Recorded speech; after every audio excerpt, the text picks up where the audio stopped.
A mensagem que eu quero falar com vocês se chama Como Possuir a Terra Prometida. É uma série que a gente falou lá em Ipanema recentemente. E é uma série que eu ouvi aqui, já aprendi há anos atrás, 20 anos atrás.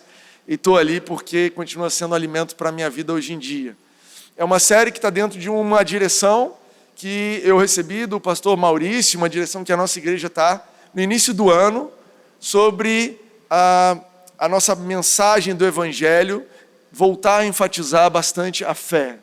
A gente fala bastante sobre a graça, e a graça e a fé, elas andam juntos, porque tudo que Deus nos dá é pela graça, mas tudo que nós recebemos é pela fé. E é importante que você não somente saiba que Deus é ao seu favor, não somente saiba que Jesus conquistou tudo por você, mas que você experimente. Entende isso daí? Cara, não tem nenhum motivo, não existe outro motivo que ele pagou o preço, senão para você experimentar. Ele é aquele pai que fica muito feliz quando você experimenta aquilo que Jesus tem para você. Amém? Eu não quero simplesmente saber o que Deus tem para mim, eu quero experimentar. E aí eu quero te convidar a abrir comigo em 1 Coríntios 10. Vocês trazem Bíblia física aqui? Galera aqui, quem trouxe uma Bíblia física? Só os crentes de verdade. Olha aí, alguns aqui, outros, bastante gente. Aleluia. A gente pode orar pelos irmãos do digital, né? Não tem problema. Há sempre uma oportunidade de se arrepender e mudar de vida.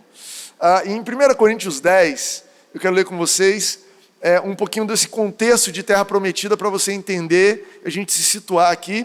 1 Coríntios 10, 1 fala o seguinte: Paulo está escrevendo para a igreja e ele diz: porque não quero, irmãos, que vocês ignorem. E é importante, porque o que ele ia falar em seguinte, ele não queria que a igreja fosse ignorante. Eu acredito que ele continua não querendo que nós sejamos ignorantes, que nós deixamos de saber isso aqui. O fato de que todos os nossos antepassados estiveram sobre a nuvem e todos passaram pelo mar. Ele está falando dos antepassados dele, um israelita, ele está falando do povo de Israel, quando saíram do Egito. Então todos eles foram batizados na nuvem, existia uma nuvem que acompanhava eles, e eles passaram pelo mar, quando o mar se abriu ali em Moisés.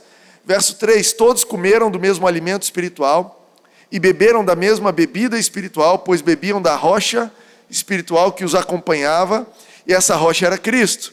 Então ele começa aqui a dizer que essas histórias que realmente aconteceram no Velho Testamento, essa história do povo de Israel ser conduzido para fora do Egito, que Jesus estava nessa história. Que mesmo quando você lê as histórias do Velho Testamento, você pode encontrar Jesus ali, que mesmo quando você não está vendo ele de uma forma explícita na sua vida, ele está te acompanhando.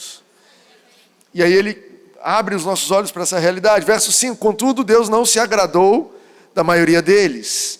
E aqui esse verbo não se agradou, a gente lembra de Hebreus 11, que diz: sem fé é impossível agradar a Deus. Eles não tiveram fé. E por isso seus corpos ficaram espalhados no deserto. Mas aí a gente chega no verso 6, onde eu quero falar com vocês um pouquinho. Essas coisas ocorreram como exemplos para nós, para que não cobicemos coisas más como eles fizeram. Verso 11, pula comigo para o 11. Essas coisas aconteceram a eles como exemplos e foram escritas como advertência para nós, sobre quem tem chegado o fim dos tempos. Então aqui você tem uma chave de interpretação bíblica e você entende que toda aquela história, que é uma história real, ela ela tem um símbolo da minha e da sua vida espiritual. A gente sabe que a escravidão no Egito é um símbolo da nossa vida pregressa antes de sermos salvos por Jesus, quando nós éramos escravos do pecado. A Bíblia fala que nós éramos escravos, nós não tínhamos escolha, nós estávamos ali vendidos ao pecado. Você não praticava o bem que você queria. E quando Jesus te salvou, foi algo semelhante ao que aconteceu ali. Aquele povo foi liberto sem esforço deles, sem eles colocarem um pingo de trabalho nisso. Aconteceram as 10 pragas e em Moisés eles foram libertos. Sabe que o povo de Israel nunca mais voltou a ser escravo no Egito? E isso fala da sua vida, fala de uma vida que abandonou o pecado, abandonou a escravidão do pecado, e você nunca mais vai voltar para aquela vida. Aquela velha vida passou, aquela velha vida de escravidão, ela já não existe mais. Na cruz você morreu com Cristo. Às vezes você ouve tentações de se lembrar da velha vida que você tinha, e você precisa lembrar: olha, aquela vida está crucificada com Cristo. Eu nasci de novo. Aquele lugar de onde eu vim, eu não vou voltar mais. Nunca. Amém? Você está pronto para isso? Talvez você nunca entregou a sua vida para Jesus, e no final dessa mensagem a gente vai te dar a oportunidade de abandonar essa vida de escravidão e vir para um lugar de liberdade. Como o Duda orou aqui no começo do culto. É para a liberdade que Cristo nos libertou. Deus tem uma vida para você de liberdade. Talvez você entrou aqui e é isso. Para você a mensagem dessa noite é: existe uma vida livre do que você está passando. E essa vida é com Jesus. Mas a gente continua, eles passaram pelo mar. A Bíblia fala que aquilo é um símbolo do batismo. Depois eles foram para o deserto. E o deserto ele é um símbolo de uma vida milagrosamente sustentada por Jesus. Eu já estive num deserto, eu e Reni, quando a gente estava viajando. E, cara, eu te digo, passando por aquele deserto, passei de carro. Eu falei, cara, não tem como nada sobreviver aqui. Não tem como, olha, se esse carro parar aqui agora, eu estou perdido. Eu tenho minutos para arrumar uma solução, porque não tem como viver no deserto. E isso fala da vida que Jesus nos leva, Ele nos tira da escravidão do pecado, e nos leva para um momento de transição, onde a gente passa a depender 100% dEle, a gente passa a entender a nossa dependência dEle, experimentando os milagres dEle na nossa vida.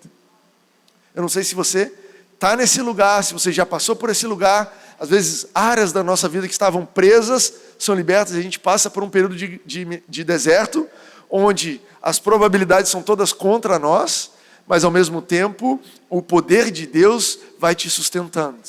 Se você está passando por esse período de transição, é para você entender e relaxar diante da provisão de Deus.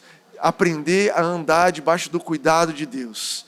Sabe, esse povo, eles experimentaram um milagre por 40 anos. Por 40 anos, Deus dava alimento para eles. Por 40 anos, sombra. Por 40 anos, fogo à noite para esquentar. Por 40 anos, cara, vitória sobre os inimigos. Uma transição de uma vida de pecado para uma vida 100% dependente de Deus. Outros casos na Bíblia você vai ver de pessoas passando pelo deserto. Mas eles avançaram e a Bíblia conta que eles chegaram diante da terra prometida. Deus tinha prometido, olha, eu vou tirar vocês dessa escravidão e vou levar para uma terra de promessas, que eu prometi para Abraão até. E quando eles chegaram diante dessa terra prometida, eles mandaram 12 espiões. Lembram disso? Isso aqui é para saber se você foi na geração nova. Se você foi na salinha, se você aprendeu. Se você não sabe essa história, você precisa ler a Bíblia. Lê Êxodo, vai, pega ali, tem filme, tem muita coisa. É importante. Timóteo, o que isso tem a ver comigo? Aquilo era um símbolo e um exemplo da sua vida cristã. E aí eles chegaram diante, então, de entrar nessa terra prometida e mandaram 12 espiões, e a Bíblia fala que eles voltaram com 2 relatórios. Você vai ler e você vai encontrar isso em Números 13 e 14, a gente não vai abrir, mas eu trouxe aqui rapidinho para você. Então, 10 deles trouxeram o que a Bíblia chama de um relatório negativo. Você conhece alguém que só traz relatório negativo? Você conhece alguém que quando toca o telefone, o nome dela, você já contorce por dentro? Deus me livre de ser essa pessoa. Mas tem gente que é bom de relatório negativo. Depois eu conto para vocês a minha história, mas 10 deles, é que eu tenho uma inclinação natural no meu homem carnal de elaborar o relatório negativo muito rápido. Eu vejo uma coisa, eu tenho um relatório, 25 pontos do porquê que isso vai dar errado. E Jesus está me transformando. Jesus está me transformando. Eu não quero ser parte desses 10. Eu quero ser das pessoas que você atende feliz. Não que você manda mensagem, estou ocupado, me manda um áudio. Enfim, 10 deles trouxeram um relatório negativo que dizia o seguinte: a terra pela qual fomos em missão de reconhecimento devora os que nela vivem. Presta atenção nesse verbo, ela devora. Eles falaram, sim, o que Deus tem para a gente é legal, mas essa terra tem gigantes, essa terra é muito difícil, a gente não vai conseguir. Trouxeram um relatório dizendo, olha, essa terra devora as pessoas que nela entram. E esse foi um dos relatórios trazidos. Mais 2, graças a Deus por pessoas que ficam firmes em trazer um relatório de fé. Você entende que não é um relatório negativo e um positivo, é um relatório negativo e um relatório de fé. Porque o relatório negativo está olhando as circunstâncias. Se você abrir o jornal, você vai ver um relatório verdadeiro, na maior parte das coisas, porém negativo. Se você torcer o jornal, vai pingar sangue. Mas a Bíblia nos traz um relatório de fé, que não nega a realidade, não nega o problema, mas vê Deus maior do que os problemas, entende isso? E aí, Josué e Caleb trouxeram esse relatório de fé dizendo assim: não tenham medo do povo da terra, porque nós os devoraremos como se fossem pão. Olha o verbo devorar. Um está dizendo assim: olha, essa crise vai devorar a gente. Um está dizendo: olha, essa briga no casamento, esse relacionamento, essa situação, essa notícia vai devorar a gente. Esse é o relatório negativo. O relatório de fé diz assim: nós vamos devorar isso aí como se fosse pão. Caso você não tenha o hábito de comer pão, a gente vai ter ceia aqui hoje, para você ver como é que é devorar um pão. Entendeu isso? Cara, a gente vai devorar eles como se fossem pão. E eles continuaram: a proteção deles se foi, mas o Senhor está conosco. E até aqui, a maioria dos cristãos experimenta esse processo de uma forma muito miraculosa e muito agradável. Cara, você recebe Jesus e isso é maravilhoso. Nós estamos tendo a oportunidade todas as semanas de receber novas pessoas entregando a vida para Jesus, e isso me toca de uma forma incrível. Talvez para você é só uma noite, para outras pessoas é a noite que elas nasceram de novo. E pessoas que passam pelo batismo e essa transformação e começam a experimentar Deus, experimentar os milagres, experimentar essa vida debaixo da graça, e vão sendo conduzidas, mas quando elas chegam diante da terra prometida, e elas descobrem que as promessas que Jesus conquistou para nós, elas envolvem gigantes, envolvem uma terra que não está desocupada, ela está ocupada. Quando elas entendem que as promessas de Deus exigem tomar posse, muitos cristãos recuam, desistem e falam: tá, então talvez isso aí é algo que eu vou experimentar no céu, e adiam para o céu. Sabe, olha, eu cria que Jesus ia fazer alguma coisa, mas deu esse nó no meu casamento, deu esse nó na minha saúde, esse diagnóstico, eu acho que talvez saúde não é para mim. No céu a gente vai estar todo mundo bem, porque descobrem que na terra tem gigante. E eu quero te dizer essa noite que sim, tem gigantes. Sim, as promessas que Deus tem para você, você vai ter que tomar posse. Mas nós temos um relatório positivo que diz o seguinte: eles estão lá e a gente vai devorar eles como se fossem pão. Por quê? Porque Deus está conosco. Essa mensagem é um convite para você deixar para lá o medo e tomar posse das promessas que Deus tem para você. Não esqueça de nenhuma delas, amém? Uau! Timóteo, o título é Como Possuir. Eu quero saber como é que eu tomo posse das promessas. E é lógico que essa terra prometida, ela não é um símbolo de quando a gente for para o céu. Por quê? Porque no céu não vai ter nenhum inimigo. A Bíblia fala que o último inimigo é a morte. E, cara, só tem dois jeitos de chegar no céu. Ou você enfrenta a morte aqui na terra, passa por ela e chega lá. Ou Jesus volta, vence a morte, e aí, de qualquer forma, ao chegar no céu, a morte vai ter passado. Então, no céu não existem cidades a serem tomadas, no céu não existem gigantes, no céu já está tudo resolvido. A terra prometida é um símbolo e um exemplo da nossa vida aqui, e das promessas que nós temos em Cristo aqui. Você consegue acreditar nisso? Que Deus tem uma vida abundante para você? Zoe, a vida do próprio Deus aqui. E aí eu quero dizer assim, o primeiro passo para você entrar e tomar posse da terra é saber quais são as promessas de Deus para você. Não tem como você tomar posse de uma terra que você não sabe qual é. E eu vou te convidar a abrir comigo em Deuteronômio 11, para a gente ver que Deus já vinha descrevendo essa terra. Presta atenção, não precisava mandar nenhum espião para saber como é que era a terra, Deus já tinha descrito. Mas resolveram mandar. Enfim, abre comigo em Deuteronômio 11 e vê, olha o que Deus está falando dessa terra, que a gente sabe que é simbólica, e fala das promessas de Deus para nós.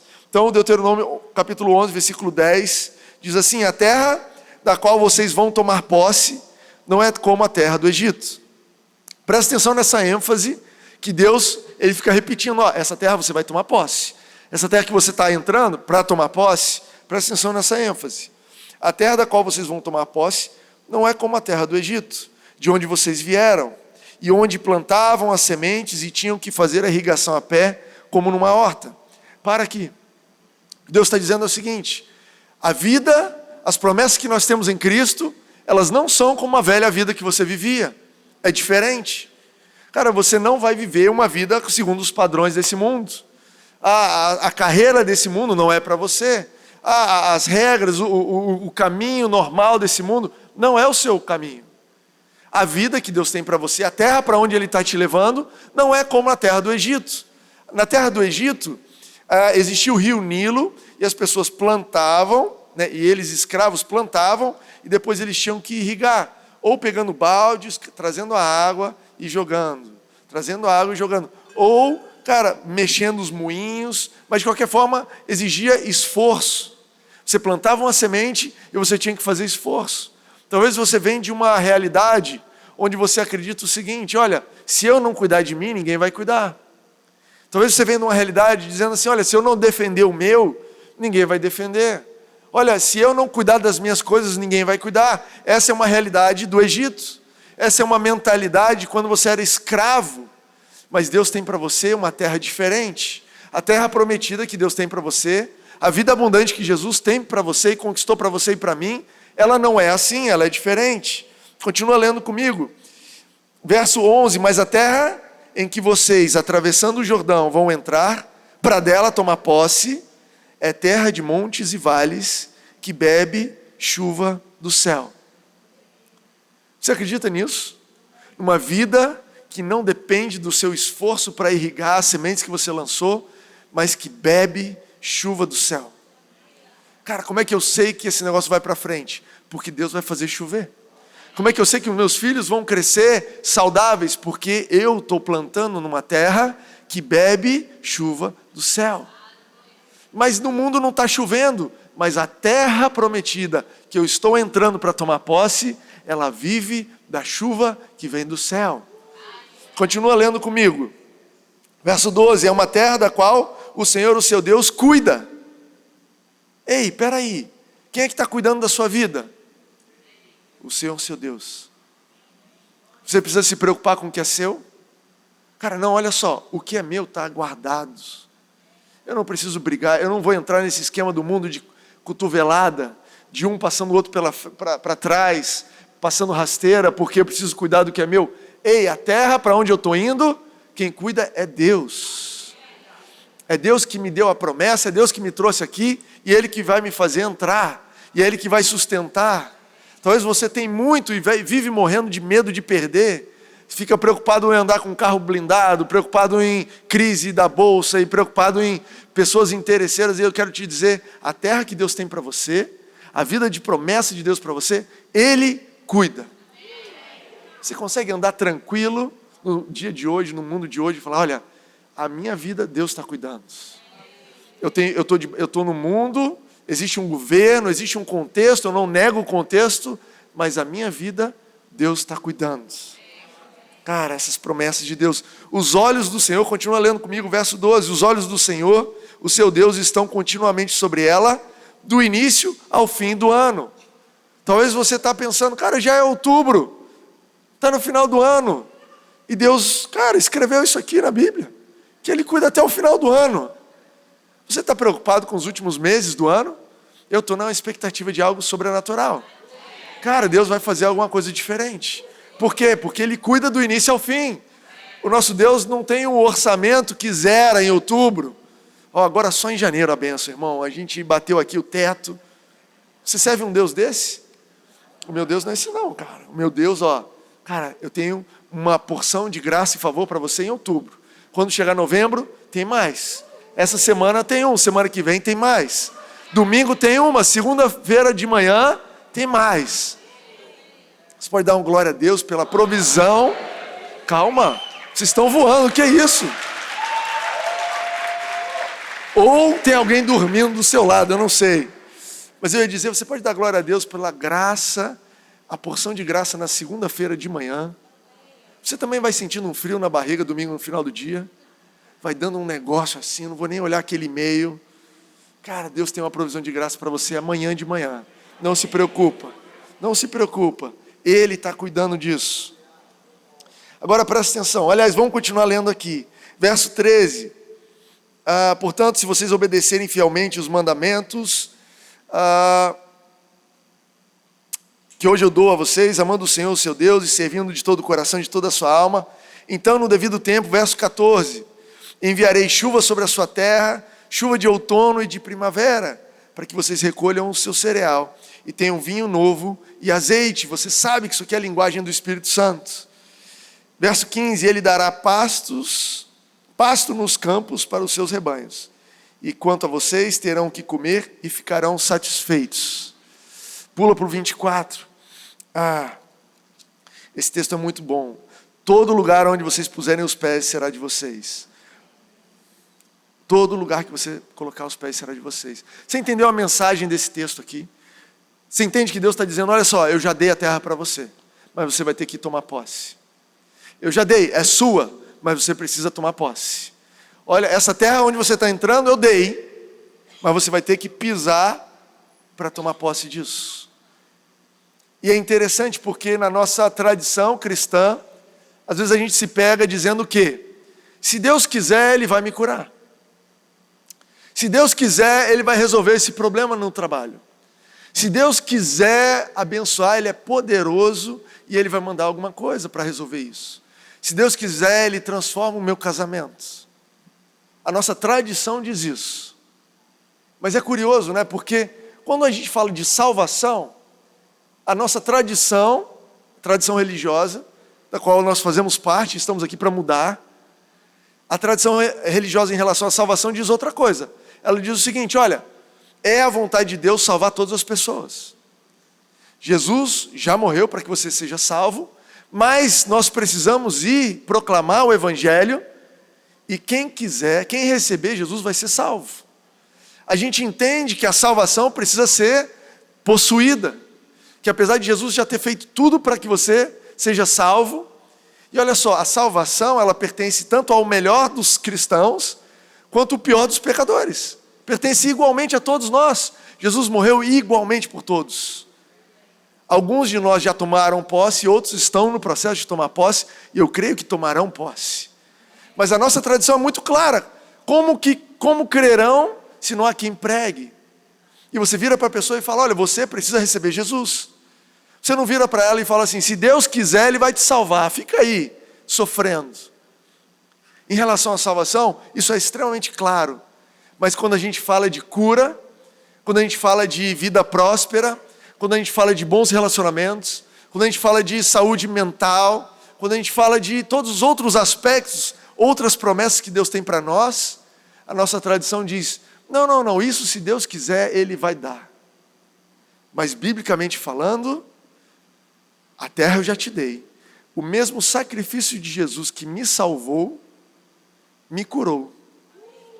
E o mesmo processo de tomar posse da minha salvação, que envolve crer com o coração e com a boca falar, é o mesmo processo de tomar posse da minha cura, da minha saúde.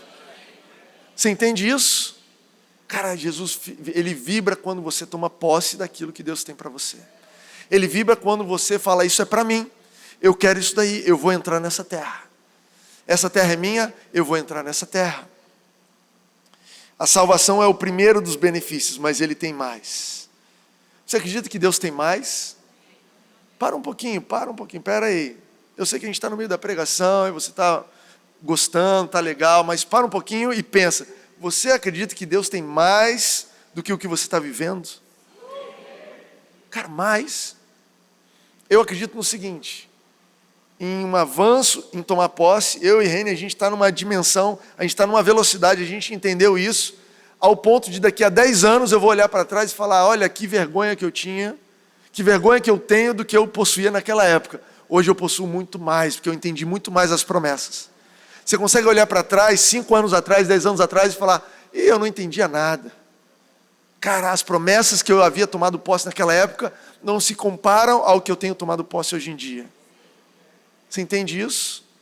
Cara, tomar posse, receber o que Deus tem para você. Ok, Timóteo, eu entendi as promessas. E a Bíblia é cheia de promessas, e a gente vai falar sobre o Espírito Santo no final, se der tempo. Aquilo é um relógio? Ou aquilo é um versículo? 20 e 15. Aquilo é um relógio. Aleluia. Cara, eu já sei as promessas. O que eu faço em seguida? Eu oro e eu peço. eu oro e eu peço. Eu vou abrir rapidinho com vocês, aliás, não precisa abrir. Filipenses 4:6 diz assim: não andem ansiosos por coisa alguma, mas em tudo pela oração e súplicas e com ação de graças, apresentem seus pedidos a Deus. Em tudo apresentem seus pedidos a Deus. Cara, se tomar posse começa pedindo. E quantas vezes o Espírito Santo tem falado com você? Vai, me pede. Pede. Cara, eu e Reni, nós temos 3 filhos.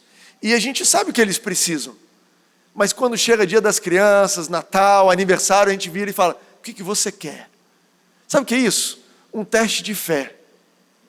O que você está acreditando? Pai, eu quero uma lapiseira. Vai receber segundo a sua fé. Pai, eu quero... Calma. Vamos pedir a Deus. Isso aí a gente vai orar. Por quê? Porque é bom você entender a fé. E eu costumo dizer o seguinte: você pega a lista de presentes que meus filhos querem de Natal, nenhum dos presentes que eles querem. Outro dia o Natal desse ano, meu filho do meio virou para mim e falou: pai, tudo bem, eu já decidi, eu quero só um laptop da Apple. Eu falei: que isso, rapaz? Onde é que você está andando? Cadê aquela história da lapiseira? Mas toda a lista deles que eles pedem, nenhum dos pedidos se baseia no quanto eles estão recebendo de salário, quanto eles estão produzindo para a família. Eles entendem que aquela casa quem provê sou eu, e eles pedem segundo o que eles acreditam que eu sou capaz de dar. Às vezes, uma fé enorme no pai deles. Mas você entende que eles não falam assim: pai, olha, de acordo com a minha renda atual, com a mesada, quero te pedir um álbum. Não, eles, cara, metem o pé. Pai, eu quero isso, quero aquilo, quero aquilo. Por quê? O senhor não consegue? Ainda rola uma provocada. Tenho um filho de 18 anos de idade também, tá, gente? Cara, quando você pede a Deus, a Bíblia fala assim: olha, não ande ansioso. Você está ansioso? Você está precisando orar. Você está ansioso? Você está precisando pedir. Você está precisando conversar com seu pai e falar: pai, eu estou preocupado com a matrícula, eu estou preocupado com andar na rua, eu estou preocupado com essa notícia. Eu quero segurança, eu quero andar tranquilo, eu quero que o Senhor abra as portas disso aqui, eu quero que esse relacionamento seja restabelecido, eu quero paz na minha família, eu quero lidar melhor com esses sentimentos que estão aqui assolando. A Bíblia conta e ensina isso para a gente: em tudo, apresente ao Pai, em orações e súplicas, com ações de graças. E aí você começa a entender que a fé, ela agradece antes de receber. Você vai ler em Josué, a primeira cidade que eles começaram a tomar posse. O povo de Israel entrou na terra prometida. A primeira cidade que eles foram tomar posse, Jericó, eles começaram a dar volta nessa cidade. E aí, Deus deu uma palavra para eles, uma ordem para eles, dizendo assim: ó, no 7º dia, quando eu dizer, vocês vão gritar. Vocês vão gritar. E eles falaram: cara, é muito fácil você gritar depois que o muro caiu.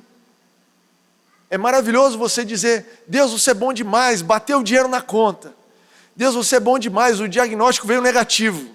Deus, você é bom demais, olha, está tudo resolvido. Mas Deus te chama a tomar posse pela fé, gritando com o muro antes do muro cair.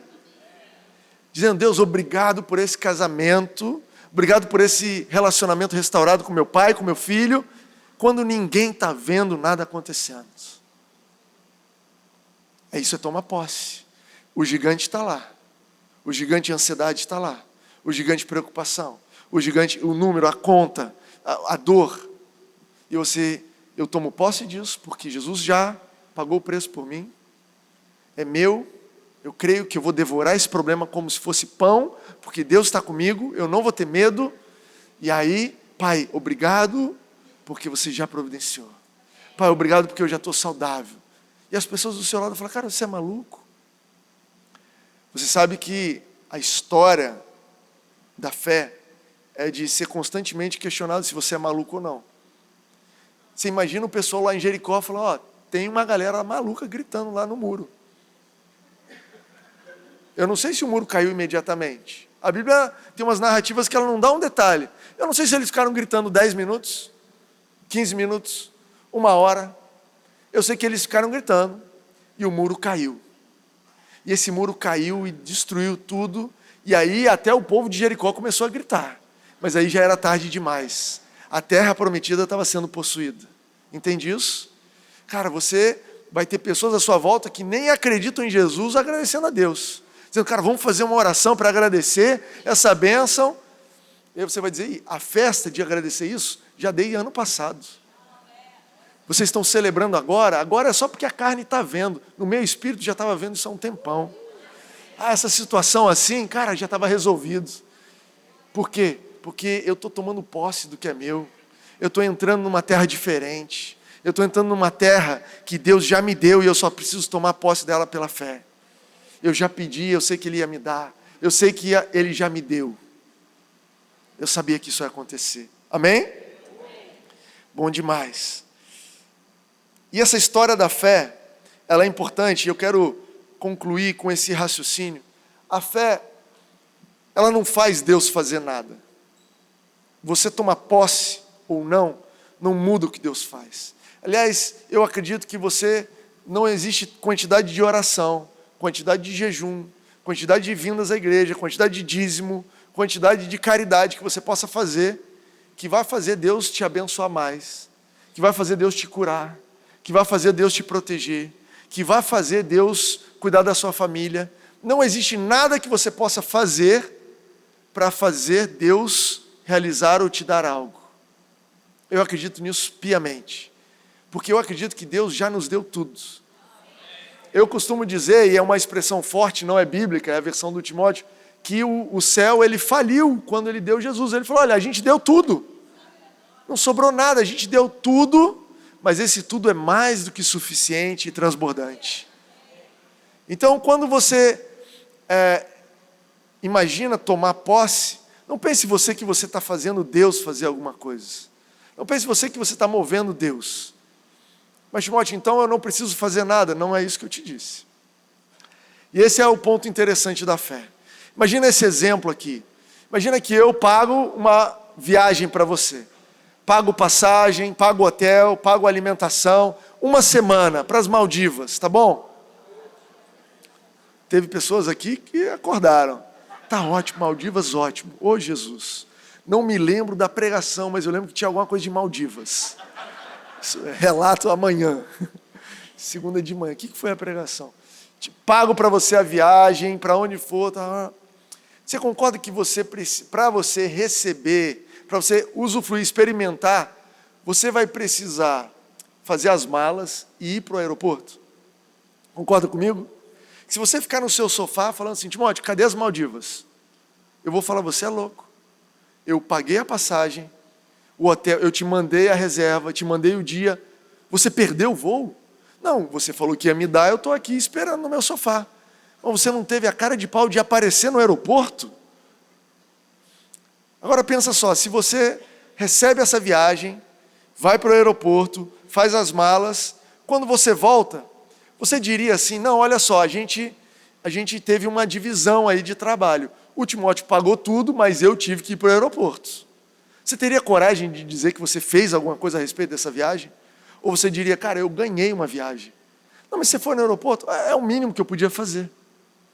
Eu penso que quando a gente toma posse das coisas que Deus tem para nós, é até generosa da parte de Deus de dizer assim, olha, eu vou te dar alguma coisa para você fazer. Porque, na verdade, cara, eu só estou correspondendo à certeza que eu tenho que você me deu. Eu só estou fazendo a mala e indo para o aeroporto. Exige esforço para fazer a mala? Exige. Exige esforço para ir para o aeroporto? Exige. Sem fé é impossível agradar a Deus. Tiago fala, olha, aquele que não crê, que duvida, não pense que receberá coisa alguma de Deus. É como se ele estivesse dizendo, olha, se você não está disposto a fazer a sua mala e ir para o aeroporto, não pense que você vai aparecer nas Maldivas. Mas basta você crer. Fazer a mala e ir para o aeroporto são atitudes de quem acredita que a viagem está paga. Concorda? Da mesma forma, a gente não pode deixar a fé virar uma fórmula. A gente não pode achar, olha, eu fui curado, porque eu fiz a oração de Filipenses 4,6. Você fez a oração de Filipenses 4,6? Não sabia que tinha oração de Filipenses 4,6. É por isso que tu não foi curado. Tu errou a fórmula. Tu errou a receita. A fé não é sobre uma fórmula ou uma receita. A fé é sobre um coração que confia. A fé é sobre uma vida que confia, e é claro que essa confiança, ela se expressa, ela transborda, porque eu confio, eu vou falar, porque eu confio, eu vou agir, eu vou tomar decisões, eu vou fazer confissões de fé, mas isso não é uma fórmula, isso é reação natural de um coração que crê. Você quer tomar posse da terra? Creia, confie em Jesus, e você vai começar a transbordar essa fé em palavras e ações. A Bíblia conta que Davi enfrentou um gigante, Golias. Como é que ele enfrentou o gigante? Ele tinha alguma fórmula? Tentaram dar uma fórmula para ele, tem essa armadura aqui, tal. Não, peraí. Eu confio em Deus, que Ele vai me dar o gigante. E eu vou resolver isso com umas pedras e com uma funda, um estilingue. E Deus falou, olha, não é sobre fórmula. Para mim não é difícil te dar essa vitória com uma armadura, sem armadura, com pedra, sem pedra. A única coisa que eu precisava era da sua confiança, que você recebesse o que eu tenho para você. Manda a pedra. Eu acredito que se Davi tivesse tacado um aviãozinho de papel, ele tinha ganho no negócio. Está entendendo? Cara, o que eu tenho é esse aviãozinho aqui, Eu nunca vi ninguém morrer de aviãozinho. A gente ia ter um relato na Bíblia de pessoa morrendo por um aviãozinho, porque não foi a pedra de Davi. Entende? Não é a fórmula. Como é que eu fiz da última vez? Como é que você fez, Timóteo? Não é sobre isso. É sobre um coração que recebe. Jesus, você está dizendo que essa terra é para mim. E eu não vou parar na entrada da terra prometida com medo dos gigantes, acreditando no relato mau. Eu vou encher meu coração desse relato de fé e eu vou para cima. E eu não sei se a gente vai gritar no monte, eu não sei se a gente vai orar à noite, se a gente vai tacar pedra, se a gente vai ficar calado, eu não sei se vai ser igual o Gideão, que a gente levou fogo à noite, eu não sei se vai ser igual o Sansão, eu não estou preocupado com o jeito que vai ser, eu só sei que vai ser. Você acredita nisso? Cara, vamos possuir essa terra. Você está preparado? Isso tudo aqui é uma introdução para o que a gente vai fazer em seguida. Eu vou te convidar a, colocar isso em prática. Até aqui, eu estou simplesmente cumprindo o que a Bíblia diz, que como crerão se não há quem pregue? Estou semeando no teu coração fé. E tem alguns de vocês que já estão em ebulição. Outros de vocês vão pegar fogo daqui a pouco. Mas daqui a pouquinho você vai ter que decidir o que você vai fazer com essa fé no teu coração. Se você vai partir para dentro da terra prometida, ou se você vai ficar esperando um teletransporte para as Maldivas. Quem sabe da próxima vez? Mas o ambiente de fé está sendo gerado no seu coração. E eu quero te, dizer uma última coisa muito rapidinho. Sobre o Espírito Santo. Jesus, em Atos 1, ele fala, olha, fiquem em Jerusalém porque vocês receberão a promessa. A terra prometida, ela fala sobre N promessas, mas existe uma promessa que destrava todas as outras, que é o Espírito Santo. Ele é a promessa. O Espírito Santo foi dado no Pentecostes, Atos 2, você pode ler ali. E é interessante porque Pedro, ele diz o seguinte, isso aqui é o cumprimento daquela promessa de Joel. E ele vai apontar para o que está escrito em Joel 2. Em Joel 2, o povo já tinha entrado em Canaã, e se você for ler Joel 2, diz assim, porque a terra onde Deus vai te levar, Deus vai te dar chuvas abundantes, as primeiras chuvas e as últimas chuvas, a mesma profecia, ele vai discorrer. E a gente fala assim, mas eles já tinham entrado na terra prometida, porque aquilo era exemplo e símbolo para mim e para você hoje em dia. E ele continua dizendo, olha, e Deus vai derramar do seu Espírito sobre toda a carne.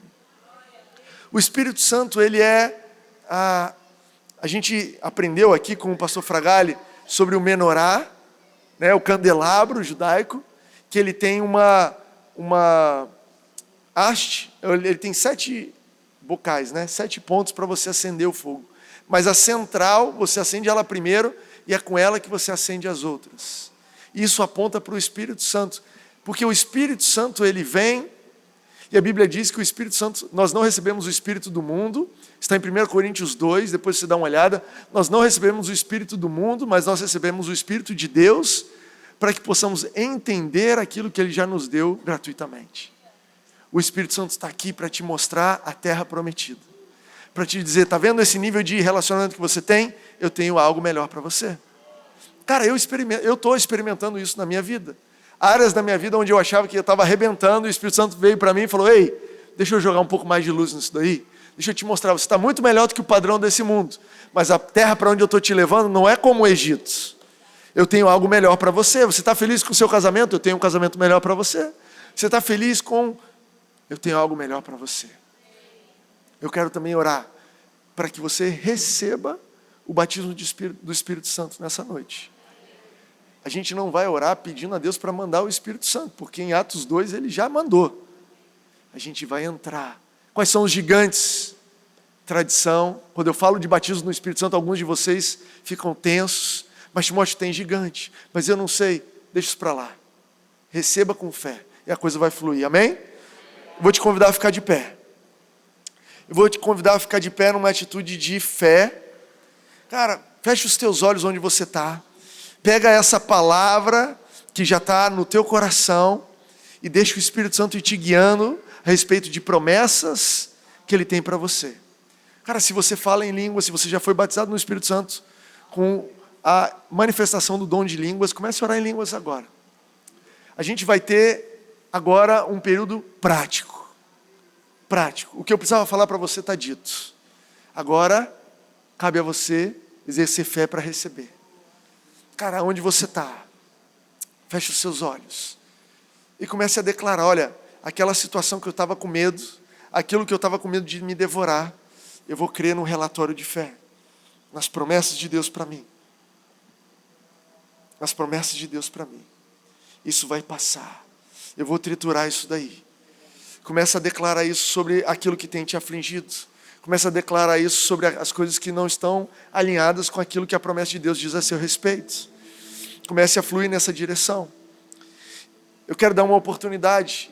Cara, se você está fluindo, fecha os teus olhos e vai. Você não precisa mais de mim, o Espírito Santo está te levando. Desconecta de mim e vai. Vai onde Ele está te levando.